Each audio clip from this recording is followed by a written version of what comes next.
Albino মহিষটি তার যে production ট্রেটগুলো যদি অ্যানালাইসিস করা যায় যে এর মধ্যে কোনো বিশেষ ধরনের কোনো প্রোডাকশন ট্রেট আছে কি না সেটি যদি বের করা যায় তাহলে এর মাধ্যমে মহিষের উৎপাদন বাড়ানো সম্ভব। অ্যালবিনো মহিষটিকে আমরা যে শেডটিতে রেখেছি এটি অনেক লম্বা একটি শেড, এটি প্রায় 40 থেকে 50 ফিটের মতো প্রশস্ত, আপনার 350 থেকে 400 ফিটের মতো এটি লম্বায় বড় একটা শেড। এটিকে দর্শনার্থীরা অনেক দূর থেকে অ্যাকচুয়ালি অবজার্ভ করতে পারছেন। আর শেডের প্রায় মাঝখানটাতে তার জন্য যে খাবার পাত্র এবং পানি পাত্র রয়েছে সেখানে একটি শেড তৈরি করে দেওয়া হয়েছে। এছাড়াও একটি শেড আগে থেকেই আছে, সুরক্ষিত শেড আছে। বিকাশ পেমেন্টে 10,000 টাকার বেশি অফার, শপিং চলছে তো। আমরা তাকে পর্যাপ্ত পানির ব্যবস্থা করা, যেটাতে তাকে দিনে 4 বার 5 বার ইভেন প্রয়োজন হলে আরও বেশিবার তাকে গোসল করানো যায়, সেই কাজগুলো আমরা এখন করছি। এখন যে পানির ব্যবস্থা আছে সেই পানি দিয়ে আমরা এখানে চাচ্ছি আমরা তাকে আরও বেশি পানির ফ্লোটা তৈরি করে, সেটা খুব তাড়াতাড়ি আমরা করতে পারবো। এখানে আরেকটা বিষয় হলো যে এই শেডটিকে মশারি দেয়া, কারণ যেহেতু মহিষ এক্ষেত্রে তাকে মশারি দেওয়া খুব প্রয়োজন, মশা যাতে তাকে না কামড়াতে পারে রাত্রিবেলায়, সেই কাজটি আমরা করছি। এটা আসলে যখন আপনার নিয়ে আসা হয়, আসার পথে তাকে যে দুই পাশে বাঁশ দেওয়া হয়েছিল যাতে সে নড়াচড়া করে আঘাতপ্রাপ্ত না হতে পারে, ওই বাঁশের সাথে একটু ঘষা লেগেছিল, যেখানে আপনার একটু ব্রুইশের মতো হয়েছে, একটু লালচে হয়েছে, সেখানে আমরা ইতিমধ্যেই চিকিৎসা দিয়েছি এবং এটি নিয়ে কোনো সমস্যা হবে না। আমাদের যে সমস্ত গবেষণা প্রতিষ্ঠান রয়েছেন সেখানে গবেষকবৃন্দই এই বিষয়টি নির্ধারণ করবেন যে তারা আসলে কোন কোন সাইটে কীভাবে তারা রিসার্চ করতে চান।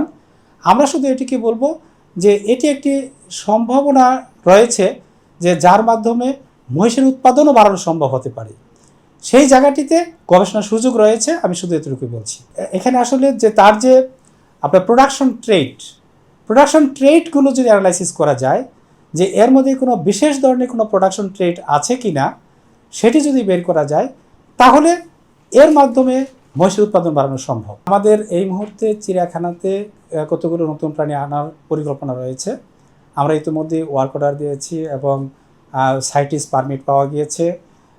এগুলো সাউথ আফ্রিকা থেকে আসবে এবং খুব তাড়াতাড়ি আমরা পাবো, আশা করছি সেটি জুন মাসের ভিতরে আমরা পাবো।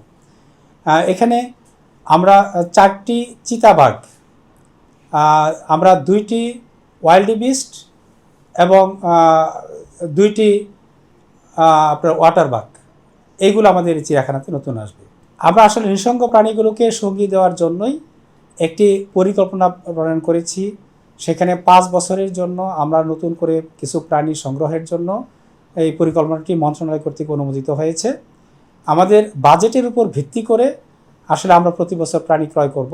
এই ক্ষেত্রে আমরা বাজেট বাড়ানোর জন্য চেষ্টা করছি, হয়তো আমরা আগামী বছরই ইনশাল্লাহ বাজেট বেশি পাবো এবং আমাদের বেশি সংখ্যক প্রাণী আমরা আনতে পারবো। গত 1 বছরে যদি আমরা বলি, এখানে আসলে বেশ কিছু প্রাণী আছে নিয়মিতই ব্রিড করছে। তার মধ্যে আপনার যে পাখি জাতীয় যে প্রাণীগুলো রয়েছে তারা এখানে নিয়মিত ব্রিড করছে।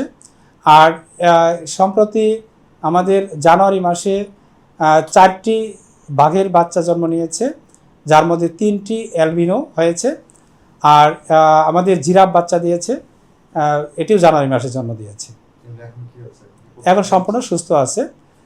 জিরাফের বাচ্চাটি আসলে প্রদর্শনীতেই রয়েছে, আর বাঘের বাচ্চাটিকে আমরা 8 মাস বয়স হলে তার প্রদর্শনীতে দেব, সেটি চিন্তা করছি। আমার কাছে মনে হয়েছে যে অন্যান্য বছরের মতোই দর্শনার্থীর সংখ্যা এখানে দর্শনার্থী আসলে এই মুহূর্তে তুলনামূলকভাবে একটু কম।